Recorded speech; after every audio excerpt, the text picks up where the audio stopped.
The main tournament of the year has already passed, and during this time we've seen a whole bunch of truly crazy things. A carry tinker from Satanic, Chinese teams that completely demolished the group stage. But above all, there is one thing that stands out: the Dominator. Today I want to sit down together with you and carefully analyze this item. We'll break down why so many different heroes are buying it, what makes it so strong, and why it has become one of the defining items of the current meta. So get comfortable, relax, because right now, we're going to dive deep into this so-called Dominator meta. Now, for those who might not know what's happening, let me explain the situation. At this point, Dominator has become extremely popular, and you can see it being bought by a wide range of heroes, even heroes you would never expect to use it. Anti-Mage, for example. Yes, you heard that right. Anti-Mage, one of the most classic hard carries in Dota, is now building a Dominator. And he's not alone. We've seen Luna buying Dominator, offlane Magnus buying Dominator, mid lane Invoker building Dominator, support Monkey King, even support Phoenix. Yes, Phoenix with Dominator. And when it comes to Faceless Void, Dominator has already become a standard, core part of his build in many games. And yet I've noticed that not everyone truly understands why all these different heroes are picking up this item. So let's figure it out together. First of all, Dominator has always been a natural, almost default choice for summoner heroes. Heroes who love having extra units on the map. They've always valued items like this. But when it comes to non-summoner heroes, one of the first to really break the pattern and start building Dominator was Marcy. And when you think about it, that makes perfect sense. The dominated creep is considered to be a hero. That means you can apply Marcy's third ability to it. It also acts as an extra ally for her mobility combo, allowing her to jump around and initiate fights even when enemy heroes aren't nearby. This little trick opened the door to Dominator becoming popular on completely different heroes. Let's move on to the next example. Faceless Void. Now, Void doesn't have that direct synergy with the creep like Marcy does. Sure, the creep can stand inside the chronosphere and help you deal some extra damage, but that's about it. At first glance, it looks like buying Mask of Madness would make more sense for him, right? But here's the twist, it doesn't. With Mom, your damage spikes only during its active window. With Dominator, your damage is consistent, always stable. And on top of that, you're getting stats: 6 armor, 6 health regeneration, 6 of all attributes. These stats may look small individually, but combined, they add up to incredible lane sustain and survivability. So why exactly is Dominator so good? The secret lies in how it builds up. It all starts with Helm of Iron Will, 975 gold, 2 armor, 4 HP regeneration. That's basically the perfect starting point for almost any laning phase.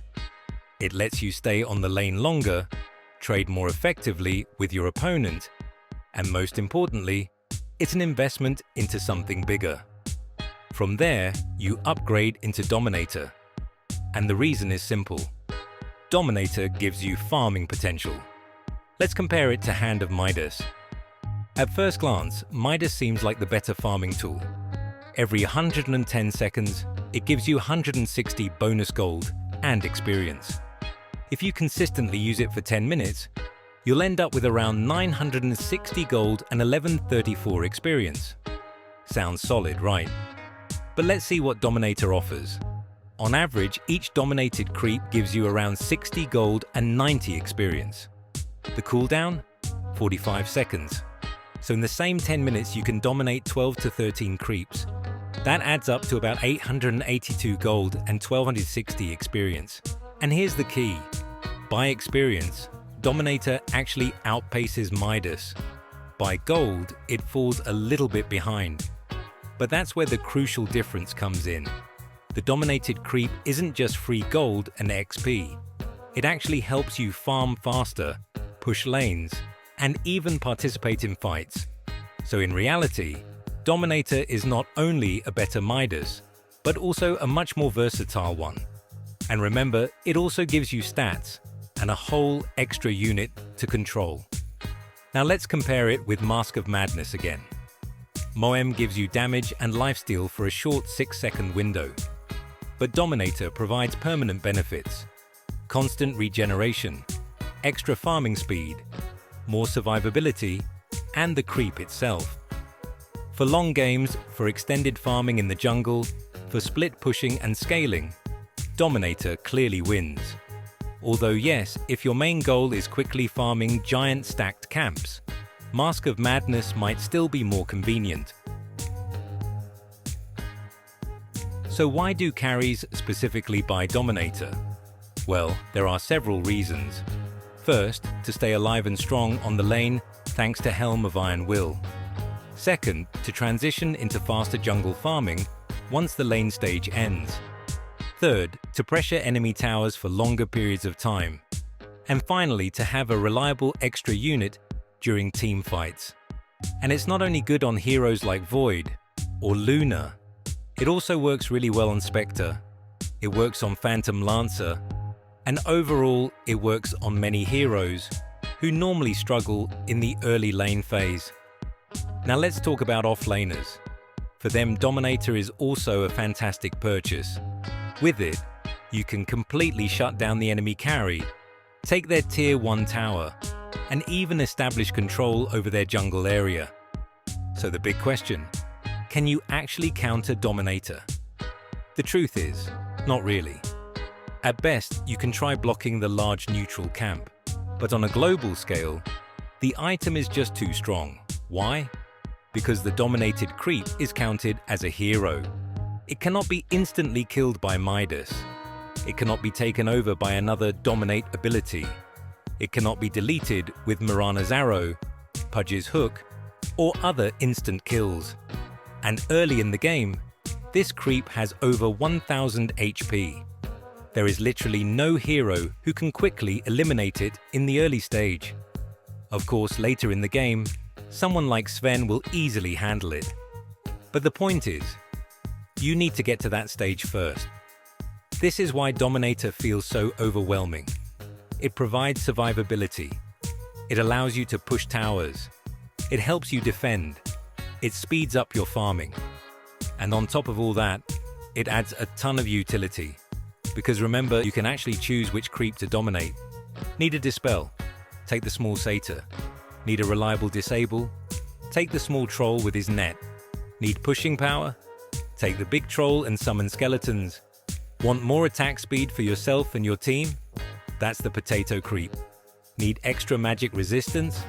The centaur has you covered. Need extra armor? The frost ogre is your guy. Need constant regeneration? That's the satyr tormentor. The dominator gives you options. It gives you flexibility. You can stack jungle camps more easily. You can split push without risk. Your creeps can literally pressure enemy lanes on their own. And don't underestimate their active abilities.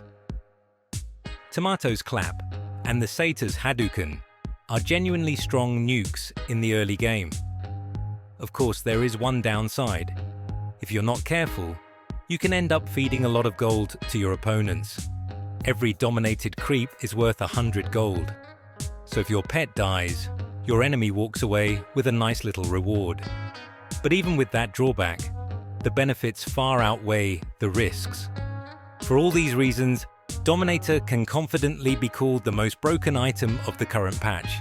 And if I don't retire in a couple of years, you can be absolutely sure it will end up in my legendary category, Dota's awful balance. And that's all from me for today. Don't forget to leave a like, subscribe to the channel, and I'll see you in the next one.